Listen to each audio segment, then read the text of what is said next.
Hello, good evening. It's 7 p.m. in the UK, and it's time for a live question and answer session again, covering low carb, keto, and carnivore, predominantly carnivore, because that's our bag, so to speak. Yeah, if you've got questions about low carb or keto, which definitely you have, then feel free to ask those questions as well. Just the normal stuff. If we take our time over questions, that's what you want, isn't it? You want us to answer the question in full. So if you post your question in, say, 10 minutes time, and then it's taken another 10 minutes to answer it, we do apologize. So don't keep reposting your question. If you want to jump the queue, then you can do that by using the super chat feature, and we will appreciate your contribution. So without any further ado, I'm going to get Richard onto the stage and ask him to unmute the world's top nutritionist. Let's say the UK's top nutritionist, but I say the world as seen on TV. Hi, Rich. How are you doing, Stephen? I like the world. The world sounds good. Yeah. Well, it's the American baseball is called the World Series, but I don't think they play anyone other than Americans. So let's say the world's. Right. Have you had a good day? Yeah, all good. You? Yeah, not too bad, actually. We've already got questions. Do you want to dive straight in? Yes, let's go for it. Let's get into the questions. I will make every effort to answer. Well, we both will, I guess, as many questions as we can, but I do tend to go off into a little bit of detail. But I promise I will try to rein it in. Well, I wasn't saying that, actually, in the introduction. I think we should give people a full and fair answer, especially if they've been on early or they're queued up and, they've typed out a long question. So yeah. Perfect. So John Mortimer, question. Hi, guys. Could you please talk about osteoarthritis? Can it be reversed? Will Lion help more? Can cartilage be rebuilt? The debate seems out on this at the moment. Thanks. Hi, John. Yes, John, thank you firstly for being a really big supporter. And I think your partner is as well. So, yeah, thanks for that. And it's a great question. Did you want to start, Rich? Do you want to jump in? Well, you've had these symptoms, haven't you? You've had sort of arthritic symptoms. So I thought it might be best for you to have a crack at that. No worries. So, look, yes, I believe this is the case. With people with osteoarthritis, arthritic pains, quite often they may not even be arthritic pains. The reason for this is a lot of arthritic pains are attributed to arthritis, maybe when they are not, and they are to do with a compound called oxalate, which binds to calcium and builds up in joints. When we begin to remove the compounds that contain oxalates, then these symptoms seem to go away. I had arthritic pains. Whether I actually had arthritis is open for debate. So mine is completely gone. But again, whether it was arthritic pains or whether it was caused through this damage through the oxalates is open for debate. It is. Let's look at what arthritis is. It's an autoimmune issue. This autoimmune comes from intestinal permeability. And in simple terms, this means that we have holes in our gut. And this is caused by a number of things, predominantly by one of the big foods that we eat that contain a compound called wheat germ agglutinin. You guys are probably familiar with gluten. Gluten isn't the only compound that causes damage to the intestines or the gut. Wheat germ agglutinin can cause this, I believe, at a higher rate. And what happens is these compounds called lectins will bind to the enterocytes that line the gut. They'll cause the release of a molecule called zonulin.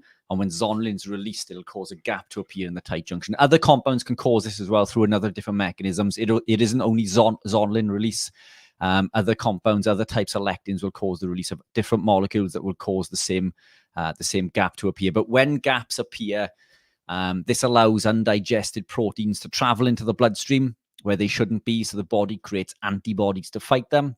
And then through a process called molecular mimicry, the body begins to attack other proteins in the body that look the same. This is autoimmune disease. All autoimmune comes from intestinal permeability. At least I believe so, predominantly, at least. Wheat germ agglutinin, I believe, is the biggest offender. Things like alcohol can also do this. other compounds casein in milk, and cheese products. And there are a few others also, but the biggest main offender, I believe, is wheat germ gluten. And when we remove these compounds, the gut begins to heal, and now the body stops attacking itself, and these autoimmune conditions seem to clear up. I've noticed this generally across the board. I've worked with people who have suffered with severe arthritic pains that have, at best, been completely eradicated, at worst, massively improved. So I believe that the lion diet is going to be the best outcome for this. Have you got anything to add to that, Steve? Have I missed anything? No, not really. I mean, one of the things, the cartilage regeneration, there was a Duke Health study, and it was published October the 9th in the Journal of Science Advances. I've got it up on my screen because people always like to know if it's something they can look up for independent research. And the researchers identified a mechanism for cartilage repair that appears to be more robust in ankle joints and less so in hips, but it's still there. The finding could potentially lead to treatments for osteoarthritis, the most common joint disorder in the world. We believe that an understanding of this salamander-like regenerative capacity in humans and the critically missing components of this regulatory circuit could provide the foundation for a new approach to repair joint tissues and possibly whole human limbs. So that they were actually looking at cartilage in particular. Anecdotal. So there's the science. People get cross with me because of anecdotal, anecdotes basically, but it does seem to regenerate for some people on this way of eating. The joint pain gets less, and then when they go and have their DEXA scan, or they go and have an MRI, or they go and have sort of any sort of investigation, people are surprised. The healthcare professionals are surprised that they've seen some regeneration. And the thing is, when you get this response that, oh, that can't be done. Well, yeah, it can't be done on certain diets when there's not enough nutrients. It can't be done if you're constantly inflaming yourself. It can't be done if you've got high levels of insulin. So the way we're eating is not seen very much. So if you've got 100 people coming into your clinic and you're a doctor that specializes in knee pain, and then you go in as a carnivore, they've not seen your like before. So they'll just say it can't be regenerated, but it can, and it does. And does the lion diet help? Yes, definitely. Lion seems to help with most of these things because you're eliminating all causes of or possible causes of inflammatory responses in the body. So that would be my take. Are you researching something, Rich? You seem absolutely focused on something there. Yeah, so I'm just going through some of the questions on the right. Sorry, just. All right, okay, you're getting all prepped. That's all right. That's good. But yes, regeneration cartilage does seem to be a possible thing, and certain areas respond better than others. This way of eating is definitely going to give you the environment to be able to make that happen. It's the same with disc regeneration. You see, many people think that the discs can't regenerate, but that's not true. I have lower back specialism, which was a thing I needed for my general practitioner referral. And basically, when you get into discs and you get into cartilage, there's things you need to understand about the fact it hasn't got blood supply, but it is movement that brings in the fluids. So motion is lotion, as they say. I won't spend too long on that. I was doing a Richard there. I was going too long on something. So let's go into the next question, which is definitely one for Rich, because I know this is one of his pet things. What is your take on turmeric as an anti-inflammatory way to help with osteoarthritis? Are there any carnivore-friendly doctor specialists in the UK that can take on new NHS patients or even private patients? So, Bianca, I think we've spoken in the week. I just want to say that I do have a doctor's database on my website. And all you got to do is go to www.carnivore.com / I think it's search / or hyphen doctors, I think. But anyway, it's on there. It is on there, and you can search for doctors. But I know Richard has quite extensive knowledge of turmeric, so we'll do that, shall we?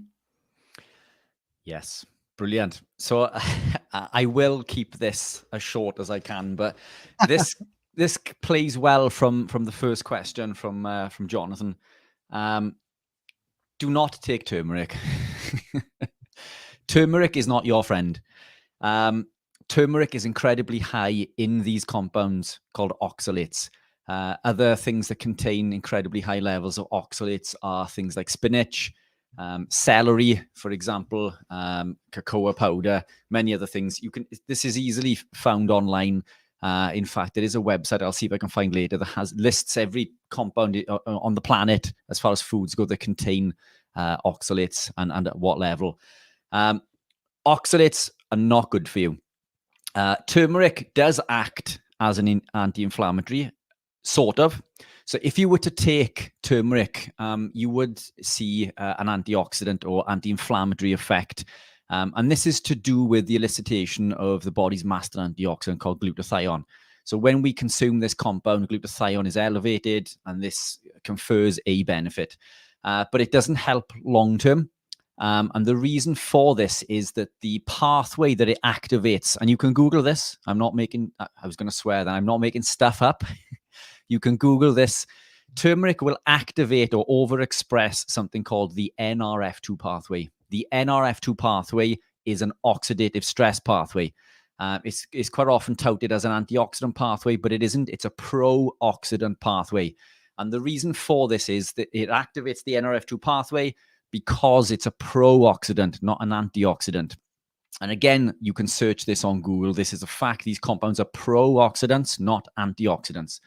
But the thinking behind this is that when we elicit this response, glutathione is elevated, and it's elevated because there's a toxin within the body. So the pro-oxidant effect. Now, glutathione will conjugate to that toxin to excrete it from the body, and we see the benefits from this elevation in glutathione. This is called a hormetic response, hormesis, which is why we do things like cold water dip-in, red light therapy, so on and so forth. The difference is cold water dip-in and red light therapy are environmental hormesis, forms of environmental hormesis. When we consume a compound like turmeric or resveratrol and so on and so forth, this is touted as molecular hormesis. Molecular hormesis doesn't really exist because it isn't an antioxidant effect. When we do this through cold water dip-in, red light therapy, this does not elicit the NRF2 pathway. Other compounds that will elicit the NRF2 pathway are things like mercury, lead, arsenic, tobacco, smoke, exhaust fumes. You will elicit the same response by inhaling exhaust fumes from your exhaust on your car as you would from taking turmeric. It's the same pathway, it's the same response. Would you go and puff on your exhaust pipe for anti-inflammatory purposes? Because it will activate the same pathway. The simple answer is no. You would not take arsenic or any of those other compounds that I've just mentioned either. So you can elicit this glutathione response purely by being ketogenic or carnivore, because the production of beta-hydroxybutyrate will naturally increase levels of glutathione without expressing the NRF2 pathway.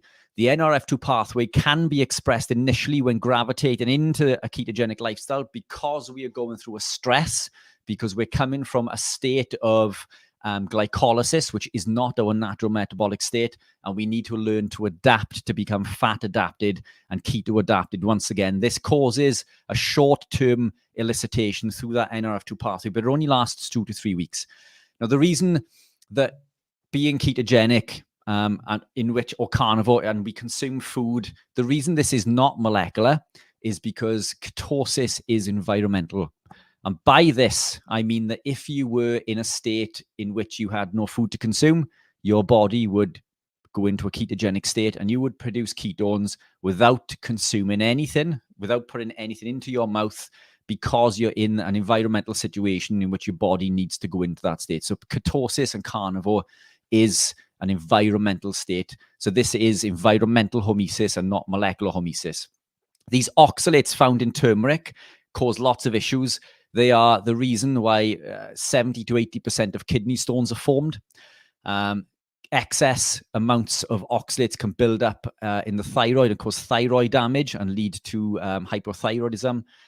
It blocks the absorption of vitamin C, which leads to net reduction in protein utilization. It can build up in breast tissue and lead to breast cancer. It can build up in any tissue in the body and cause lots and lots of issues. These oxalates are incredibly damaging to the human body. To put this into perspective, let's talk volumes. So a pack of spinach in the UK comes in around 200 grams. Tests on spinach, 4 levels of oxalate have ranged between 600 to 1600 milligrams of oxalate per 100 grams. Now, 1600 is on the excessive side, but even on the lower side, this means that 2 packs of spinach would potentially contain up to 3000 milligrams of oxalate. 3000 milligrams of oxalate has been known to kill adult human beings. That is very much on the lower end, and it isn't very, very common. But 4,000 milligrams has been known to kill adult human beings. With 15,000 milligrams of oxalate will kill you dead. This means that, if you were to consume excessive amounts of spinach every day, or turmeric for that matter, these oxalates are deadly. Now, what many would argue is, well, if I only consume this much and it takes this much to kill me, then it's fine. Well, let's spin this round. Let's put this into, let's say, my cup. This is a cup of rat poison. Would you drink this rat poison? The answer is going to be no. But if I put this much rat poison in and fill the rest of this cup up with vitamins and minerals and stevia and all sorts of niceties, and this now is the nicest tasting drink that you'll ever drink in your life, and it won't kill you because it's only got this much rat poison in, and it's going to take this much rat poison to kill you. Would you still drink the cup? Well, the answer for most people, I hope, is no. And in there is the answer to your question. Why would you consume this much of a toxin just because it takes this much to kill you? This much isn't going to kill you. You're not going to drink that rat poison. Therefore, why would you want to consume these toxic compounds from things like turmeric, curcumin, and spinach, and so on and so forth? So yes, they elicit an anti-inflammatory response. Yes, they elicit a short-term antioxidant response, but it is done through a pro-oxidant pathway. They are not natural antioxidants. Very few compounds on the planet are natural antioxidants. Astaxanthin being one, things like vitamin C being another, vitamin E being another antioxidant, and so on and so forth. And there are 3 different types of antioxidants, and we can get into that a little bit later. But these are not antioxidants for long-term consumption. And if you do consume these, they go into further exacerbate arthritic pains because of their ability to bind to calcium and build up within the joints. These are compounds that I would recommend you remove immediately. And if you remove them across the board, if there's something you were taking regularly, if you take them out 2 to 3 weeks, I'd be surprised if you didn't see a massive change, a positive change in regards to the level and severity of the pain within your arthritis. That is a fabulous answer. A fabulous answer. So it seems to be that people are tuning in for your particular thing. We'll get me on in a minute, but right, we've got that, so we get rid of that one. What's the next thing we've got is BHB. See, the thing is, everyone's listening to what you're doing personally. So which is better for fat loss and mental clarity? Absolutely. You sort of answered it. Beta hydroxybutyrate, exogenous ketone, or MCT oil. Think of getting one of the 2 from Richard's shop. So that's mentioned you. By the way, because this goes out as an audio podcast as well, I have put in the chat my link to doctors, by the way, which I think I guessed and got wrong completely and utterly. So it is the ukcarnivore.com/find-doctors. Okay, so that's how you would find doctors, and that's actually a worldwide searchable database. Right, we're going to go back to questions now. So yeah, Lewis Jones, there you go. So what's better for fat loss and mental clarity, BHB or MCT oil? Lewis, fantastic question, and thank you very much. Within this cup, and I don't know if you can see, I'd want to tip it so you can see that it's not coffee, but I can't tip any further because it's going to fall out. But within there is exogenous ketones with MCT powder. Again, oil is just as effective. C8 in particular, which is the one I produce, which is officially by certification the world's highest purity, by the way. I use both. Now, they work through different mechanisms, and I won't go into this too much because I don't want it to sound like a sales pitch, but MCT oil, C8, heavily researched, fantastic compound. This works incredibly, completely different to most of the fats within the body. It has the ability to enter the mitochondria directly. Therefore, it almost instantly converts into ATP and ketone production. It doesn't need to go through the carnitine shuttle in the way that fat does through beta oxidation. So it's a lot quicker for energy and mental clarity.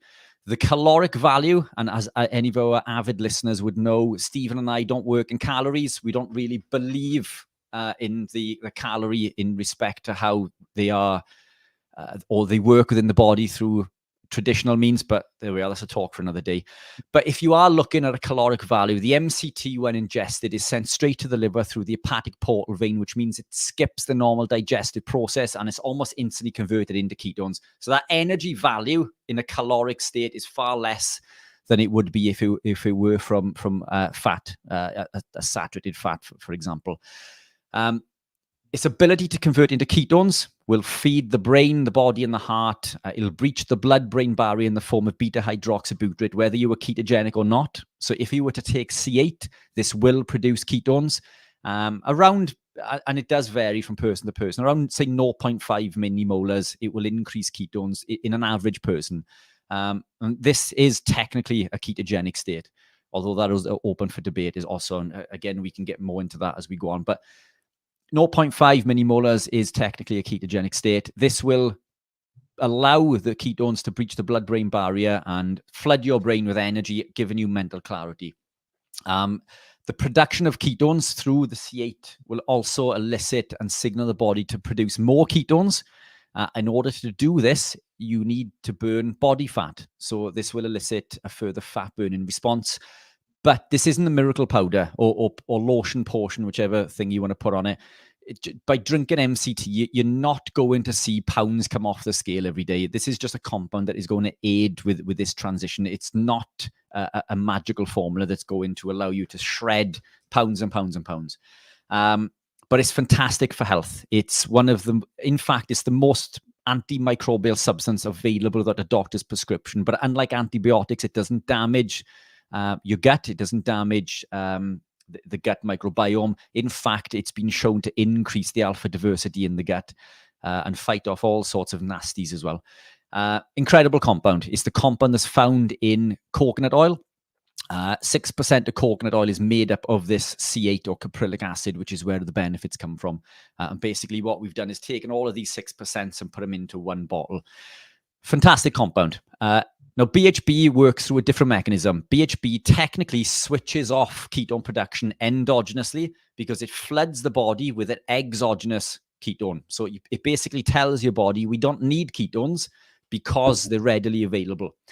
Now, this sounds like a bad thing, but it has been touted as a bad thing in the media and the searches on Google. But this isn't a bad thing because when it does this, it signals the cells to ramp up specific enzymes and pathways, the monocarboxylate transporters and specific enzymes within the cells to allow you to use these ketones, which basically elicits an adaptation process. So when we consume sparingly, this will allow the body to adapt quicker and ramp up ketone production quicker than it would if you were doing it naturally. And you can do these things naturally. There's nothing wrong with that. Now, the incredible thing is that when you co-consume MCT with BHB, they work synergistically to ramp up ketone production. To put this into perspective, MCT will elicit, say, a 0.5 change in millimolars. Exogenous ketones will be around 1.5. When co-ingested, it's around 2.5. And again, this is open for debate depending on the person and their response to the compound. But interestingly, when co-consumed, the ketone production endogenously is not shut off, which basically means that you thrive from the ketone production, the adaptation process through the monocarboxylate transporters, and the upregulation of fat burning. But I don't sell this as a fat burning formula. I use it every day. I use it for lots of reasons, for anti-inflammatory purposes, for mental clarity. I use it to help with athletic performance. I do use it to help with fat loss, but I never sell it as a fat loss formula. It is not a magic compound. And the reason, in fact, it is a magic compound. Beta-hydroxybutyrate is the best compound available on the planet, but the product is not this super magical formula that's going to allow you to achieve all of your goals, within a few days. But it's a fantastic product to co-consume with a diet. Now, I've told people about the benefits of this before, and they have gone off consume these compounds while stuffing their face with pizzas and McDonald's and Burger King, thinking that this will override the negative effect.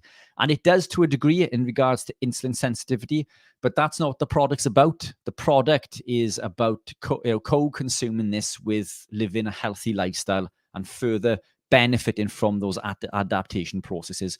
So look, the short answer is, neither are better. They both elicit responses through different mechanisms, but co-consumption of these, but consuming less of each. So it doesn't cost anymore. It's just you're consuming less of each, but co-consuming will elicit a best response.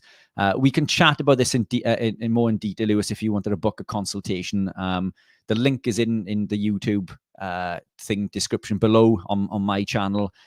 Stephen's also available for bookings as well, but we can really get into this in more detail. And in our school group also, which Stephen and I go live in every Monday at 8 p.m. That is also in the description, so feel free to join that, and we can get really deep into the weeds in regards to specific questions if we don't have time on this channel. Yeah. But I think the thing I would say for Lewis is, if you are looking for consultation, I would go to Richard. It was very kind of Richard and generous to mention me. But if you're interested in BHB and MCT and supplements like that, I mean, Richard is the man. So, and I'm quite, I'm quite secure in my knowledge to say that. I mean, I can talk about it, of course, but I think Richard's the man if you want it really in depth. So there you go. But thanks, Rich, for the plug. Gemma, I hope you like school now you've joined. Gemma, I think, is one of those that's joined recently. But anyway, here's a question which we're allowed to skip, but we're not going to skip because it is actually sort of related to carnivore. She says it's not a keto carnivore related question, so feel free to skip past it if you want. But is there any reliable way of tracking sleep without exposing myself to EMF? No. And we can move on to that. No, I will give you a little bit more detail of why I want to answer that. Is because sleep is part of regeneration, recovery, recuperation, better mental abilities, less anxiety. So sleep is a really interesting area of health. And when you go to this way of eating, one of the things that you tend to be is open-minded. So you've got this question tagged with EMF at the end, electromagnetic fields. And, one of the things that bothers me is people wearing Fitbits, Apple Watch, all that sort of stuff, exposing yourself to EMF constantly, and also, earbuds and all these sort of things. I don't think that's particularly good for sleep. And I think the best way to track sleep is how you feel. How you feel is the best way to track your sleep. I wouldn't even worry about getting a solid 8 hours, because if you sleep for 6 hours and you wake up fully refreshed and full of energy, then you probably slept okay. And I'm sorry if that sounds a bit patronizing, but, I'm trying to strip the bedroom of all EMF and Wi-Fi. That we've moved rooms and everything to make it darker, painting the walls darker, better curtains. It's at the back of the house, not at the front where there's, a busy road. So I think the best way, firstly, to get your sleep in order is to do all those things. Avoid iPads, the news that will trigger you, especially if you're open-minded, because you realize it's all a big charade and it is hardly news, really. It's more sort of narrative and propaganda. And just get yourself into a place where the temperature's right, you're not triggered, you're not on your iPad, you're not on your phone, and use your own natural senses, because we all know when we've had a bad night's sleep. We do. And we all know when we've had a good night's sleep. I wouldn't drink water or any liquids before I go to bed, so I'm not disrupting my sleep by urinating in the middle of the night. And that would be my 2 penneth on that. And it wasn't meant to be facetious, but I certainly wouldn't wear any. I used to, as one of my pictures, my first promotional pictures, I proudly had my Apple Watch on. Too many things happened to me and to Jane. Jane got headaches when she started to wear it, so she stopped wearing it. The headaches went. It wasn't placebo. We did it a few times. We both loved the Apple Watches and didn't really want to lose them. So it's not placebo, because we're hoping that it wasn't the Apple Watches, but when that went, her headaches went, which is unbelievable. So, and there you go. That's really what happened. Not anti-Apple. If you like your Apple Watch, think it's great, more power to your elbow. But I do think that you do need to be careful of EMF. So I'm totally with Gemma on that. But I do think just natural tracking of your sleep is the best thing. Unless Richard has got a better way. No, I think you've nailed that, Steve. You know, it's yeah, I've got nothing to add. Perfect. But this is the reason that my earbuds are corded and not wireless. Yeah.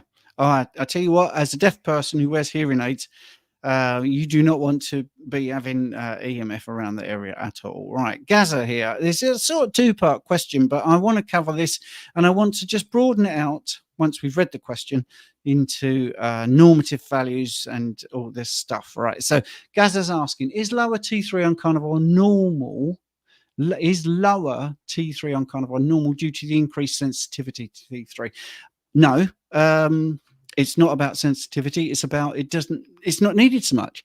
So, for instance, one of the things that T3 does is it moves pyruvate across the mitochondrial membrane in the processing of glucose. So, when you're not consuming tons of glucose, you don't need so much T3. Now, there's a hot topic at the moment, this rubbish expression, insulin suppression. And that's because people can't read bloods properly in the context of this way of eating. If people are reading bloods and looking at the normal ranges, normative ranges are not optimal ranges, and they're not based on people eating carnivore, keto, or low carb. Those ranges are pretty much irrelevant in many cases. Sorry to say that. So if you've got low, I had this in the week. I won't show you the bloods, but I have been cleared to do the bloods, and I might do a video on this.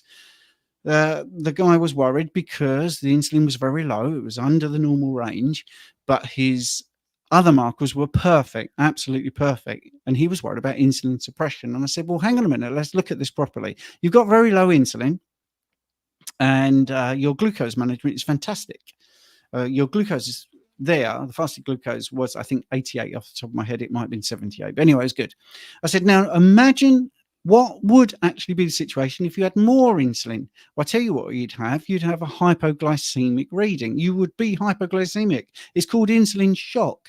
In fact, when doctors, nurses, practitioners, people get the dosage wrong of insulin, you get this thing where you have to eat carbohydrates because the insulin is going to induce insulin shock or hypoglycemic events. So what's the deal with having lower insulin? Well, people are saying, well, it's essential. Yeah, we know it's essential.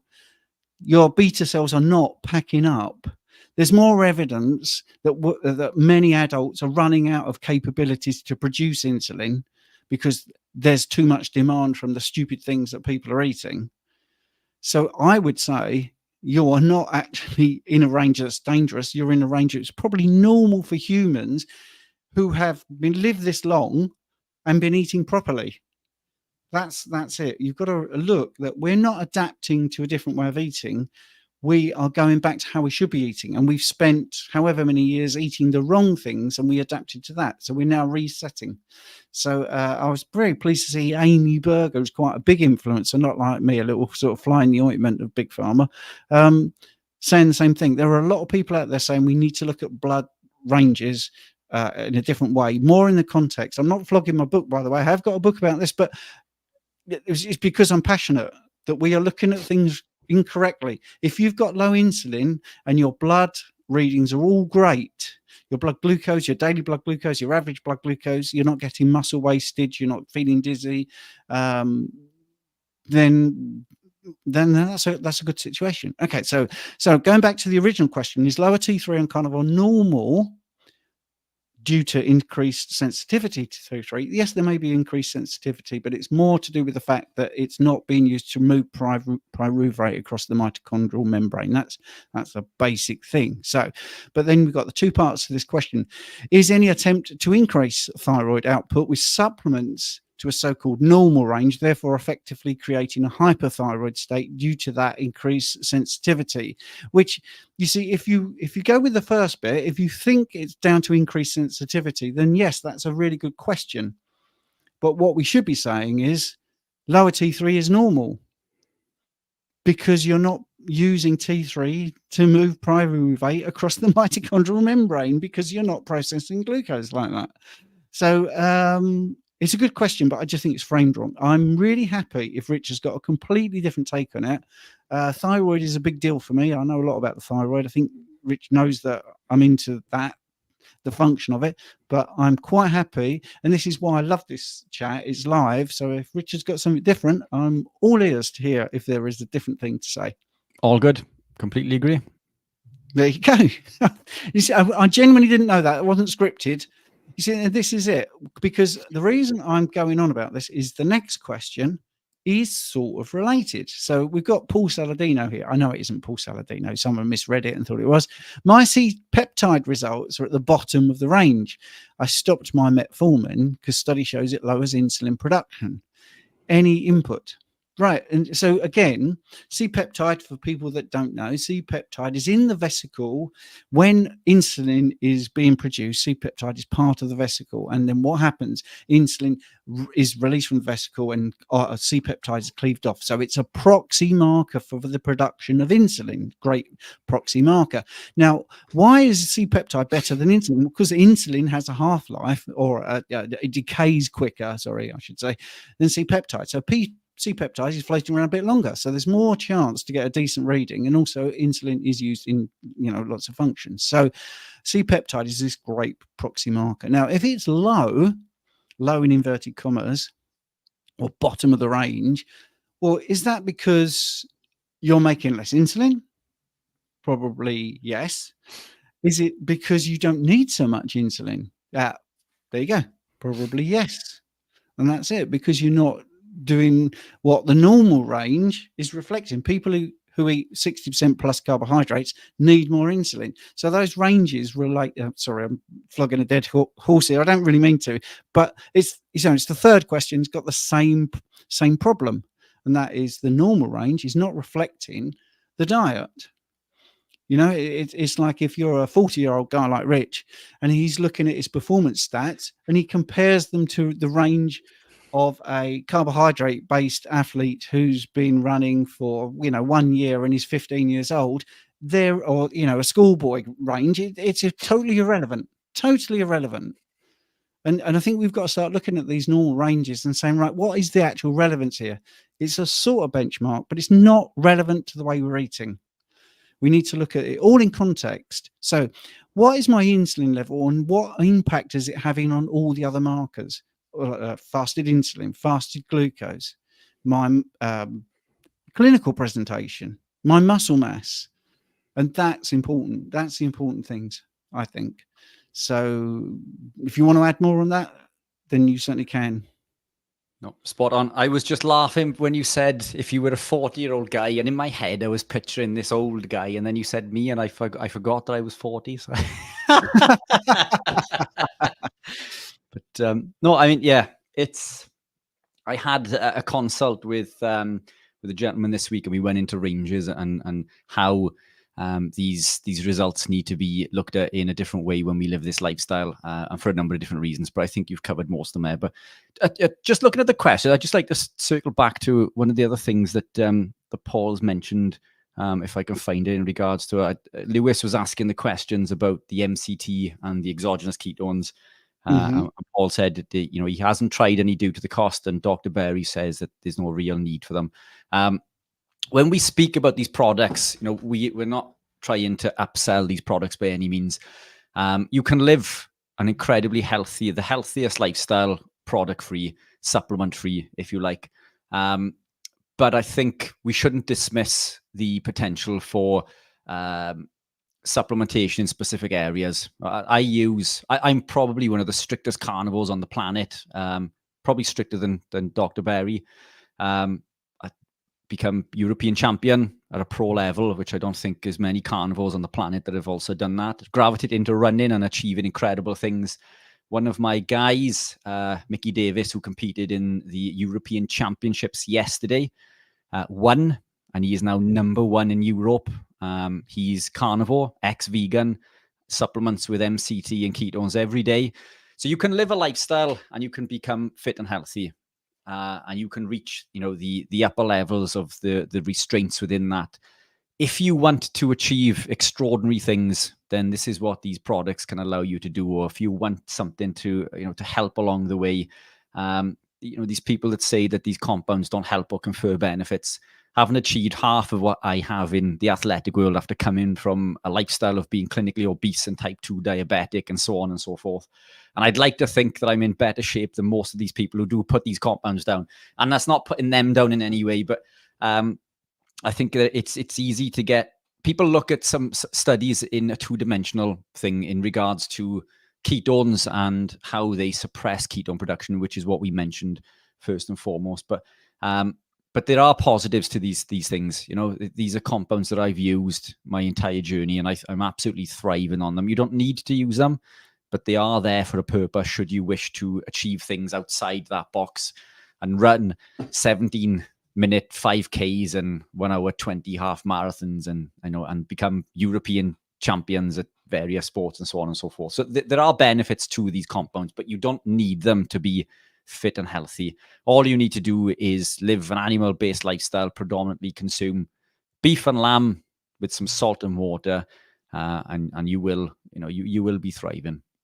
Yeah, that's cool. And 25th of June, I'm doing a live with Dr. Kimberry. Just a little twig there, a little what's the word? Plug, a little plug for that.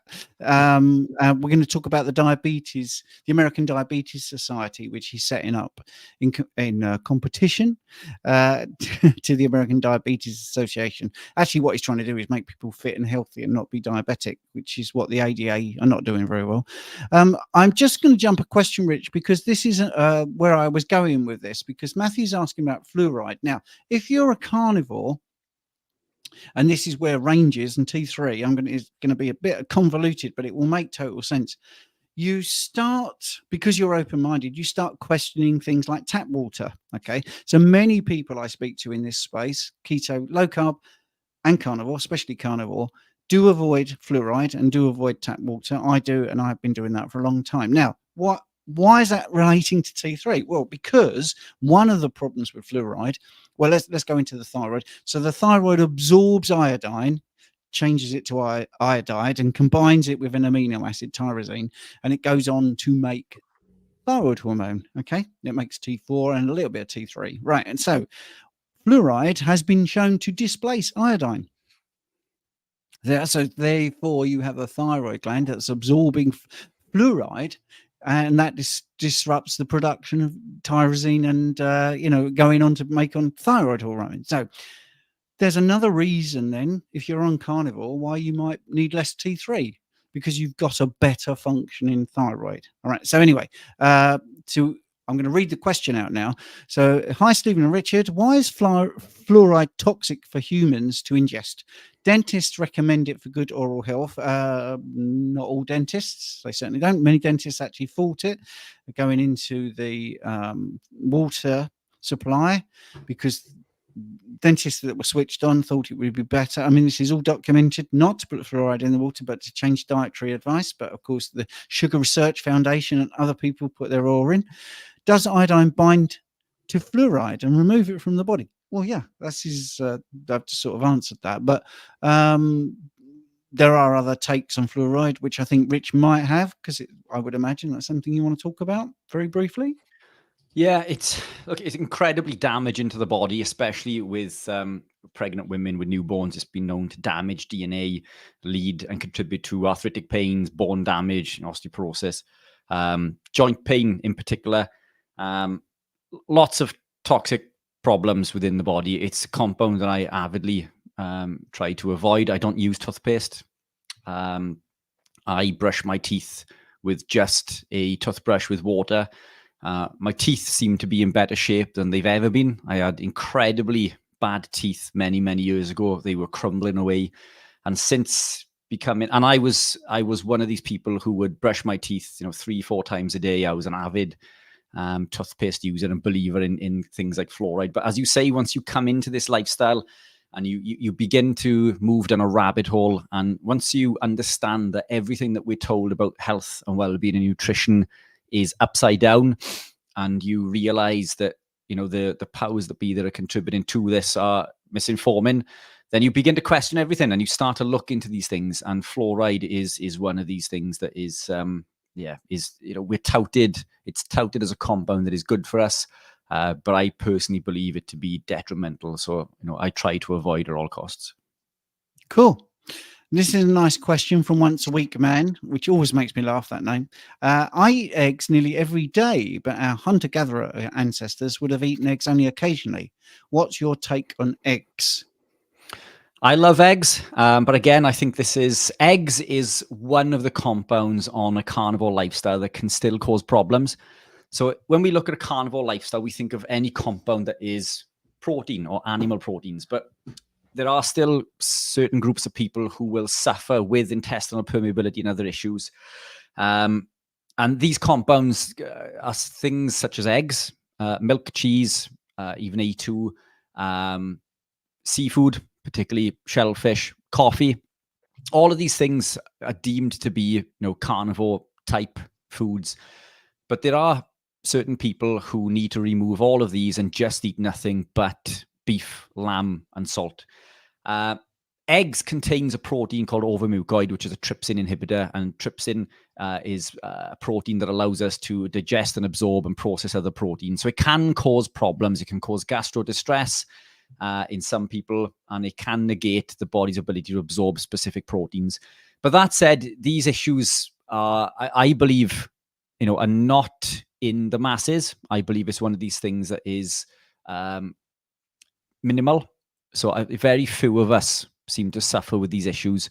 So I would keep them in if you can. Now, eggs are a fantastic source of choline. Choline makes up every cell in the body. It's essential for the production of neurotransmitters, acetylcholine. It's part of methylation and so on and so forth. So choline is incredibly important within the body, and eggs is a fantastic source of this. So if you can keep them in, fantastic. The biggest thing for me when it comes to eggs is, believe it or not, the calcium. An egg contains around 24, 25 milligrams of calcium, and excess calcium consumption can be a problem. If we are consuming in excess of 500 milligrams per day, then this has been shown by numerous studies to increase risk of cardiovascular disease by as much as 15%. But, you'd be hard pushed to get beyond this, living a carnivore lifestyle, unless you're eating hundreds of eggs, every week. I eat eggs. I think they're fantastic. They work incredibly well for me. But I do agree, with Once a Week Man, who met us at the War on Health. Fantastic gentleman and a brilliant supporter of our channel. I agree. I think they were something that would have been eaten sporadically. Not a compound that was consumed every day, but I do believe that the benefits from eating eggs far outweigh the negatives, unless you are one of these minority that suffers with issues, or if you're looking to reduce calcium consumption. So it's very much an individual answer. They work very well for me, and I try to keep them in. But if you are one of these people that is susceptible to overmucoid, then you would want to remove them. But yeah, fantastic question. Look, the benefits from any animal protein is going to be way more beneficial than consuming plants, without question. If you were a vegetarian, for example, an egg is your best friend.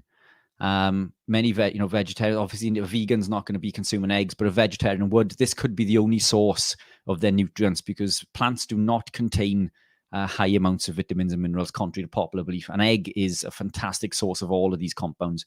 So it's a brilliant way to bridge the gap between nutrient deficiency also. So I think it's an amazing tool, but very much an individual.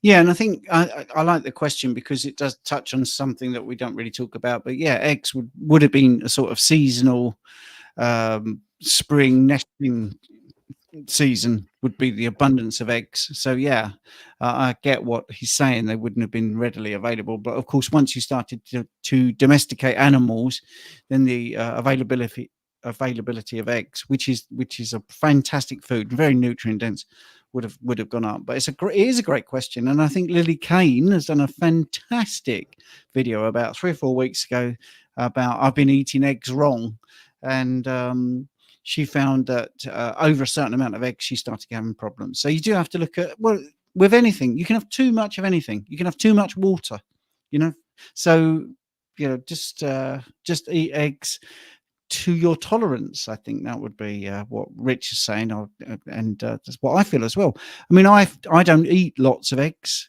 But I would say I probably have, if you averaged it out, maybe 2 eggs a day, maybe 3 eggs a day. But when I do eat eggs, I tend to have quite a lot. So I really enjoy them. I don't seem to have problems. Right, next question. We've only got 10 minutes left. Wow. Okay. Can you explain cortisol on carnivore? Saladino's most recent explanation video for why he left carnivore pointed to it as the main reason to avoid long-term ketosis. Don't forget, I mean, Paul Saladino is not carnivore, really. I think when you're eating 300 to 400 grams of carbohydrates a day, I wouldn't say you're carnivore. I doubt you're even keto at that level, to be honest. So yeah, it isn't the main reason to avoid long-term ketosis, because avoiding long-term ketosis, if you mean like a permanent state of ketosis, nobody thinks that's a good idea. You should be in and out of ketosis. We're not looking for 24/7, week in, week out ketosis, because that's not how the body works. But yeah, what's your take on it? Sorry, Rich. Fantastic question. Dr. Chafee and I did a takedown on this last year. It's available on my channel. It's had considerably less views on my channel than it has on his, for obvious reasons. A client of mine messaged me the report that Dr. McCullough released in association or conjunction with Georgie Dinkoff. And this was that long-term low-carb ketogenic lifestyles increase cortisol and damage into the body. It was a piss poor, pardon the French, but it was a piss poor report and explanation, which shocked me from Dr. McCullough. And in reading, I lost all respect for him because I've always believed him to be a good source of information. But this report was so shoddy that it was shocking. So Dr. Chafee and I did a 2-hour rebuttal, absolutely ripped it apart with real studies, reference, clinical trials, and research papers. And we showed that living, and I think what, as you were saying, Steve, living this lifestyle doesn't mean that you're constantly in a ketogenic state. The body teeters in and out, but for point of reference, living the lifestyle and maintaining a ketogenic lifestyle, I guess, is what I'm referring to. That does not increase cortisol long term.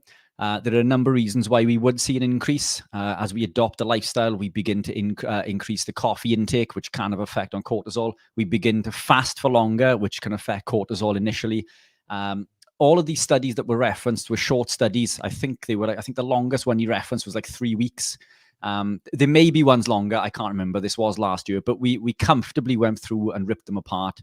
The reason Paul Saladino came away from being more animal-based, if you like, or carnivore, is because he sells liver supplements, which is fine. I sell supplements. I'm all for supplements. But because of excessive consumption of organ meats, this can have a negative effect because of the levels of copper and vitamin A, and so on and so forth. So in order to reduce these, consuming carbohydrates will blunt the negative effects, and therefore he can continue to sell his supplements. So financially driven.